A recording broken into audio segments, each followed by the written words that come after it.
In fact, the OMR sheets were thrown out. The question booklet were thrown out of the boundary wall. That was around 105. So from 105, the question reaching other centers, it is impossible, apart from the fact that BPSC has taken all precautions to avoid any infiltration. And it was foolproof arrangement.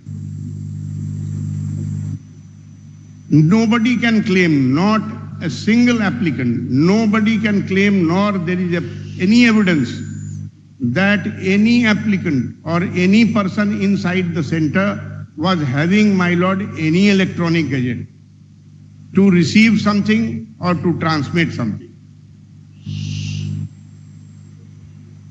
It could not have been possible unless it was taken physically inside the center. In none of the writ petitions, my lord, there is any material to show that the question paper leaked in the sense that it traveled to other centers. Later on, my lordships, by sending some messages on Twitter, Instagram, etc.,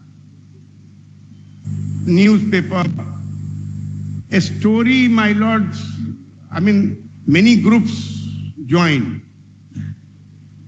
When these kind of situation arises, it is but natural that taking advantage of the situation, many groups, including political groups, will join, which they joined in this entire my lordship's episode. And then they started fabricating a story that question paper leak, jammer did not work. Let me assume jammer did not work.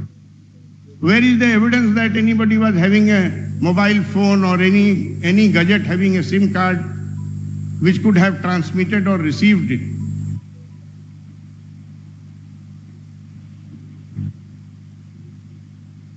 Then, my lordships, post examination, when BPSC took a firm stand that we will not cancel the selection test on any other center unless there is material to justify or material to demonstrate and prove that the purity of selection test has been compromised. Reports were called from every center. BPSC scrutinized it, BPSC evaluated every possible information which they could collect from their own machinery, including the complaints or, my lord, these messages. And then BPSC took a conscious decision. The entire full commission, my lord, took a conscious decision that this is not a case which will require or which will possibly be taken as a ploy to cancel the entire selection test, and it would suffice to hold a re-selection test at Bapu Sabhagar alone. Because the report of district magistrate was very categorical. District magistrate had submitted a report to the commission regarding the activities at Bapu examination center. Annexed it in your counter. Yes, yes. Pappu Kumar case, that has been annexed. Pappu Kumar? Yes. All right. Annexed C to the counter. You'll just give the reference later. BPSC therefore took a conscious decision that it is in public interest, in the interest of, my lord, aspiring candidates, that entire selection test is not cancelled and it will only be reheld for the applicants appearing at Bapu Examination Center. And hence, a date for re-test was fixed on 4th of January 2025. On 4th of January, my lordships, the total number of applicants who appeared, 5943. That is more than the candidates who sat, who... Less than. No, 5,900 and odd you said earlier. And this time it was 5,943. 5943. 5943. 5,9? 5,009. And the first time it was 5,900 And 5,900 odd we lot, and later on the base dash could not be how many further candidates had appeared. Since the total number of seat plan was for 12,012 candidates.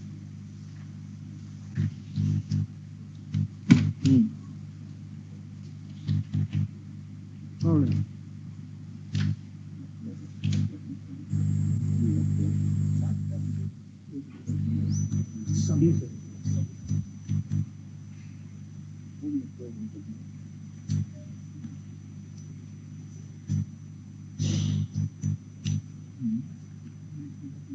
The entire examination all over the state, apart from these measures, has been videographed. If the court feels persuaded in any manner, even though there is no material, we can produce videographed selection test any moment. Bapu Sabhagar was also having similar video facility.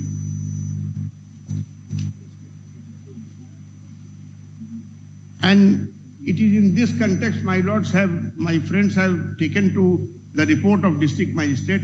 My lordships, I am tempted to refer it again. Kindly come to the report of the district magistrate.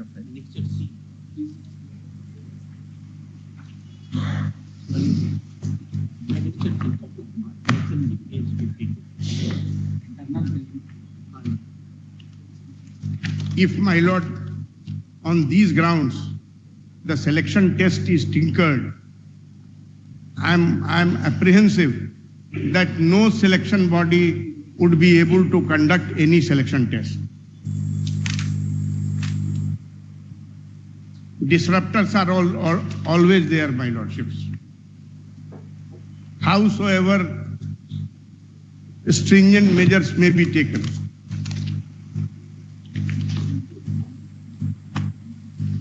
Annexure C, page 52 of the counter affidavit. Yes.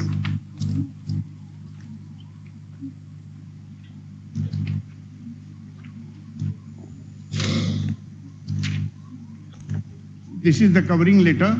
Next page, my lord, is detailed exhaustive report.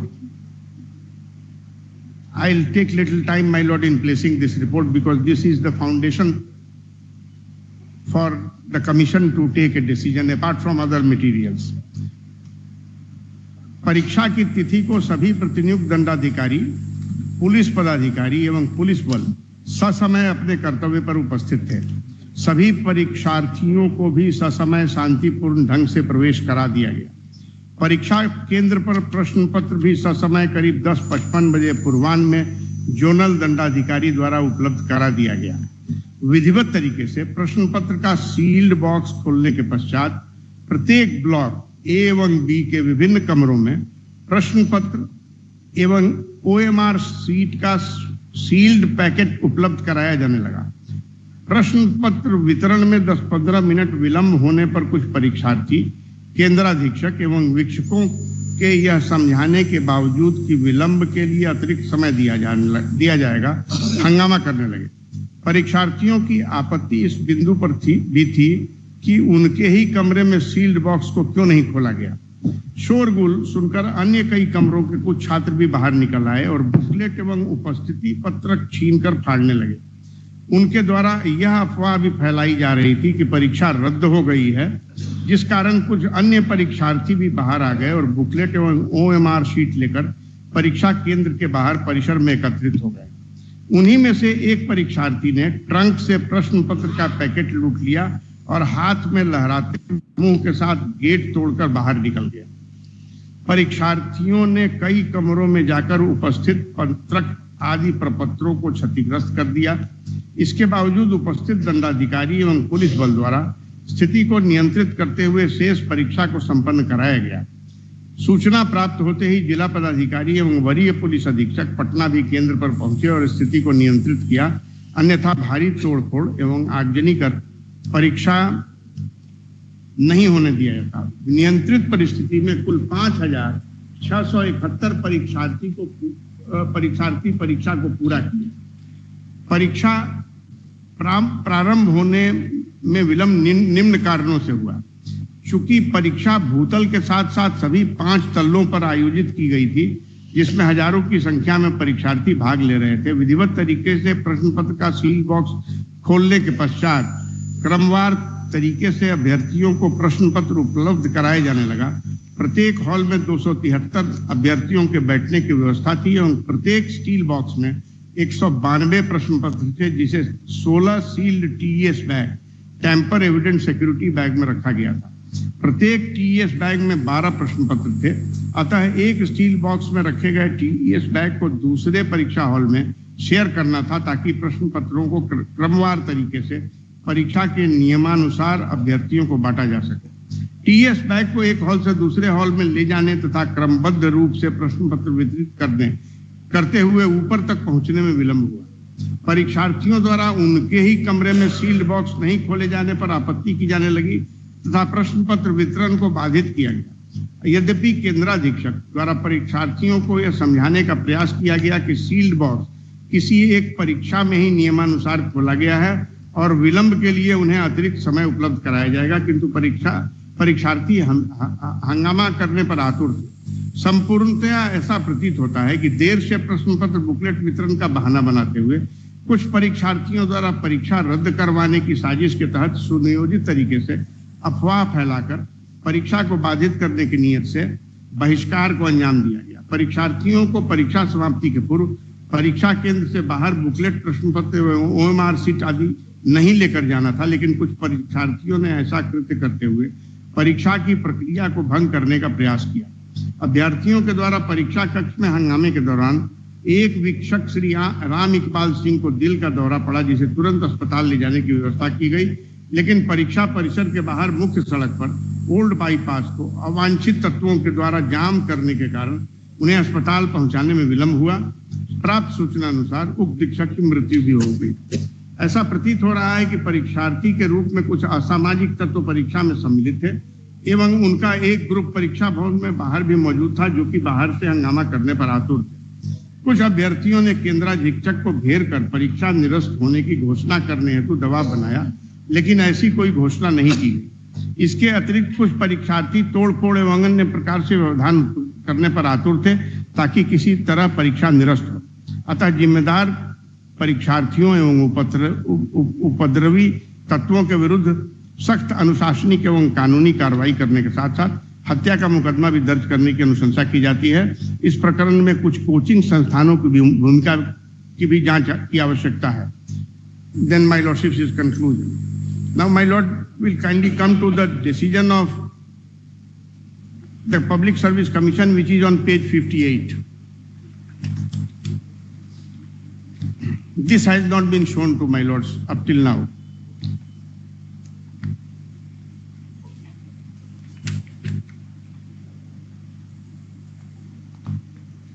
None of the petitioners have, my lord, shown this document. लोक सेवा आयोग में दिनांक 16/12/24 को 12 बजे मध्याह्न में हुए आयोग पीठ की पूर्ण पीठ की 46वीं बैठक की कार्यवाही। दिनांक इतना को आयोजित एकीकृत 70वीं संयुक्त प्रारंभिक प्रतियोगिता परीक्षा के अंतर्गत पटना जिला में अवस्थित परीक्षा केंद्र इतना बापू परीक्षा परिसर मौर्य विहार कॉलोनी कुम्हरार में बाधित हुई परीक्षा के संबंध में आयोग को प्राप्त प्रतिवेदन के आलोक में आयोग के निर्णय के संबंध में उपर्युक्त एतद विषय के संबंध में आयोग को अवगत कराया गया कि आयोग द्वारा एकीकृत 70वीं संयुक्त प्रारंभिक प्रतियोगिता परीक्षा दिनांक 13/12/24 को राज्य के 36 जिलों में अवस्थित 912 परीक्षा केंद्रों पर आयोजित की गई थी। इसके अंतर्गत पटना जिला के एक परीक्षा केंद्र संख्या इतना बापू परीक्षा परिषद, मौर्य विहार कॉलोनी, कुम्हरार, पटना पर कुछ परीक्षार्थियों द्वारा प्रश्न पत्र की सील वितरण से पहले से खुली होने और वितरण के बाद विलंब से प्रारंभ होने की बात कहकर हंगामा और भ्रम की स्थिति उत्पन्न की गई एवं परीक्षा बाधित की गई। जिलाधिकारी पटना द्वारा इतना को तत्संबंधी सूचना दिए जाने के बाद आयोग कार्यालय द्वारा परीक्षा केंद्र के संबंध में विस्तृत प्रतिवेदन समर्पित करने का अनुरोध किया गया, जिसके प्रत्युत्तर में उनके द्वारा 15/12/24 को विस्तृत प्रतिवेदन समर्पित किया गया। उक्त समर्पित प्रतिवेदन में प्रश्न पत्र वितरण में 10 से 15 मिनट विलंब होने की बात बताई गई है। साथ ही केंद्राधीक्षक एवं वीक्षकों द्वारा धैर्यपूर्वक बार-बार परीक्षा में भाग लेने हेतु अनुरोध किए जाने एवं विलंब के लिए अतिरिक्त समय दिए जाने की बात कहने के बावजूद भी कुछ परीक्षार्थियों द्वारा प्रश्न पत्र के टीएस बैग पूर्व से ही फटे होने की बात कहकर प्रश्न पत्र लीक होने संबंधी अफवाह फैलाए जाने के कारण अन्य अभ्यर्थियों द्वारा भी परीक्षा में भाग लेने से मना करने, बुकलेट एवं उपस्थिति पत्रक फाड़ने की बात कही गई। जिलाधिकारी के प्रतिवेदन में परीक्षा प्रारंभ होने में विलंब के लिए निम्न कारणों का उल्लेख किया गया है। परीक्षा भूतल के साथ साथ सभी 5 तलों पर आयोजित की गई थी। प्रत्येक हॉल में इतने अभ्यर्थियों के बैठने की व्यवस्था थी। प्रत्येक स्टील बॉक्स में 192 प्रश्न पत्र थे, जिसके कारण प्रश्न पत्रों को एक हॉल से दूसरे हॉल में शेयर करना था। इसके कारण प्रश्न पत्रों के टीएस बैग को एक हॉल से दूसरे हॉल में ले जाने तथा क्रमबद्ध रूप से वितरित करते हुए ऊपर तक पहुंचने में विलंब हुआ। परीक्षार्थियों द्वारा उनके ही कमरे में सील बॉक्स नहीं खोले जाने पर आपत्ति की जाने लगी।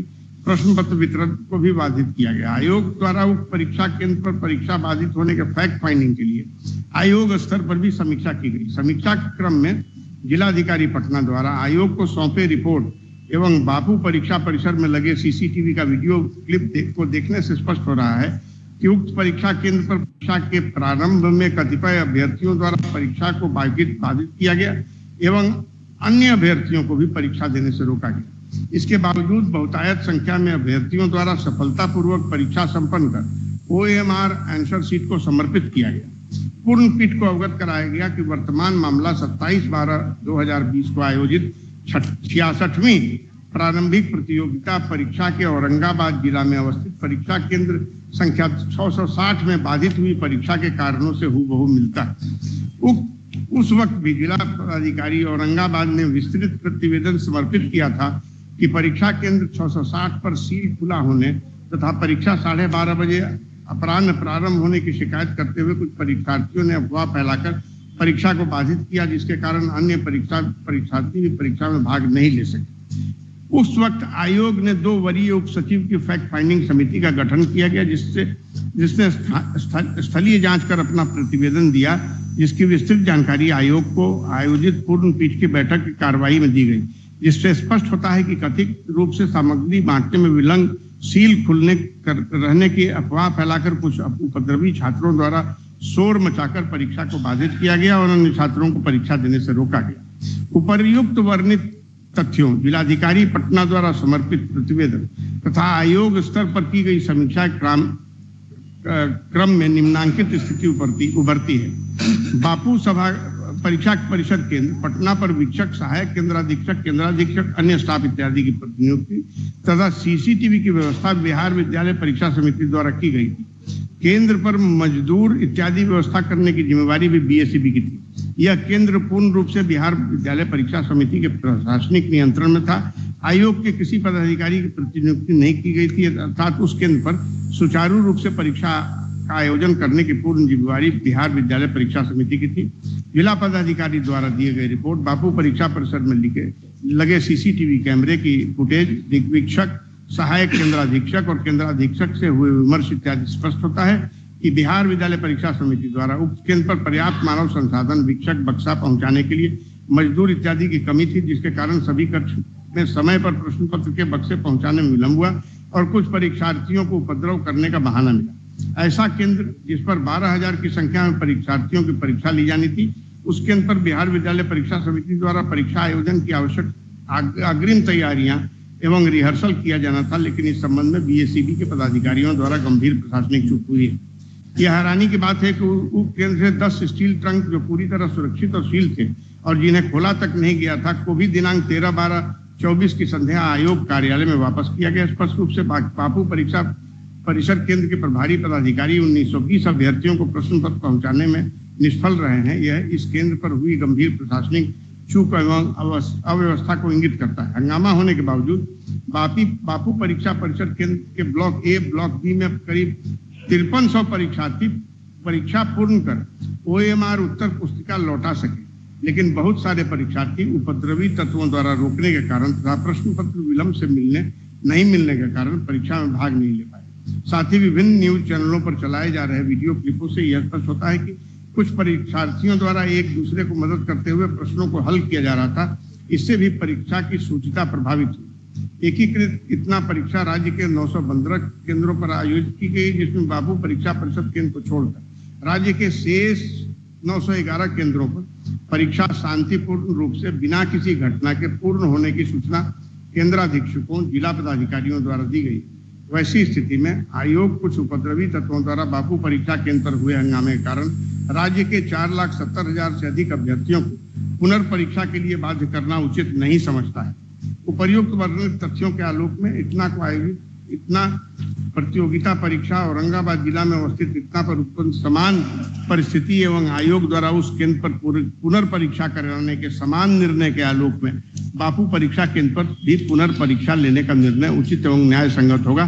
सभी उपलब्ध साक्ष्य आयोग की परीक्षा की सूचिता बनाए रखने और परीक्षार्थियों के व्यापक हित को देखते हुए आयोग ने निर्णय लिया है। So my lordship, the commission considered every aspect of the matter and then it decided to have a re-examination on that particular center.